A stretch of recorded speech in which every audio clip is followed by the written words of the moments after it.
Alright, this is a quick review of the very inexpensive Plano Pro Max single scope rifle case.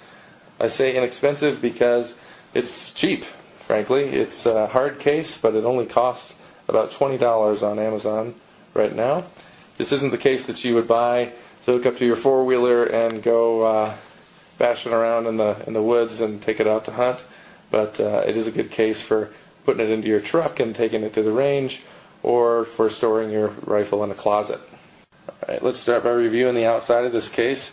It does have these crush protection zones where there is a blow molded piece that really creates a bridge between both sides of the case, and that is very rigid at those points.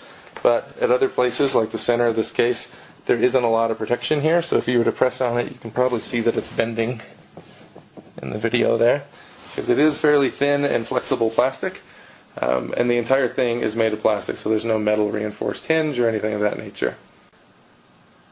There are holes in this case that you could use to lock the case up, or to hook a strap up to, so that you could carry it over your shoulder on a strap with maybe carabiners in those holes. It's just another option. There are also feet on the bottom of this case. You can see those 2 feet that allow you to stand it on its side, so it can sit up like that. There are 4 plastic buckles on this case to open it.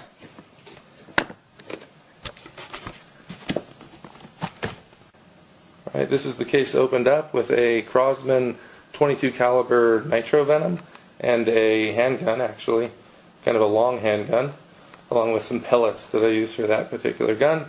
And there is plenty of room for magazines and ammunition in here. If you wanted to, I could double up the pellets fairly easily. You could probably put 7 or 8 pellet tins in there with these guns.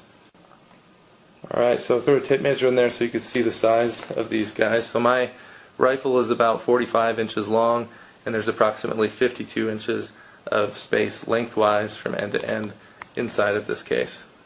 And vertically at the point of your trigger to about the top of your scope is about 9 inches of vertical space at the lowest point where the handle is.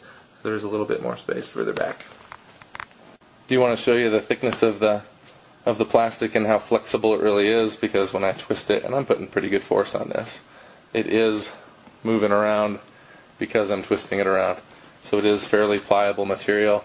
And actually that can be a good thing because it can absorb some hits that your gun won't have to absorb. One area that I do wish that they'd spent a little bit more time on when they were designing this case is this handle, because it does have a fairly sharp edge here that does dig into your hand when you're carrying it any long distance.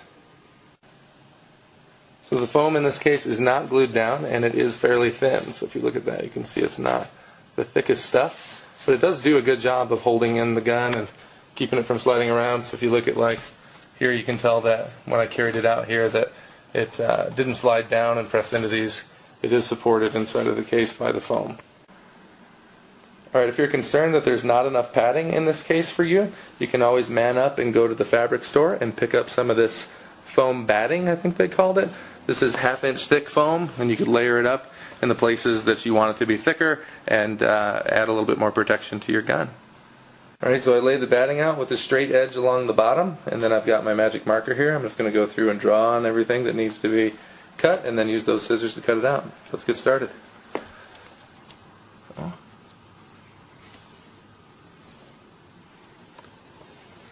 Okay, now when we peel this away, you'll see the outline that I need to cut out. Pretty simple.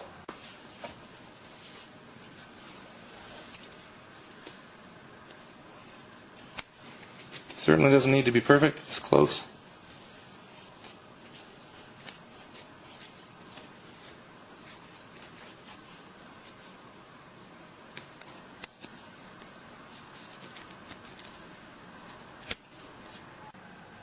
Alright, that's roughly cut out. Let's install it.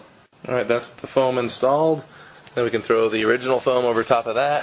And if you really want to secure that, you could always use some 3M spray adhesive and glue them together and make one uniform piece.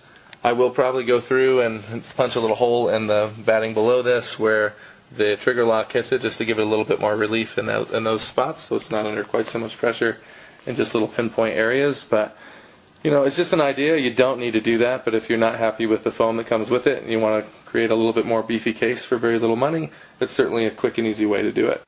So would I recommend this case? The answer is yes, but it really does depend. If you're planning to go off-roading with this thing and having it bouncing around in the bed of your truck, or mounting it to a four-wheeler, absolutely this is not the case for you. But if you're just going to use it to store your gun in a closet and haul it to the range, then it's a great case. It's a super value, really no matter what gun you have. But depending on what your gun is and what you're planning to do with it and what you expect of your case, you may want to invest more money and get a higher quality case. But for most folks that don't plan to really abuse this case, this is going to work great for you.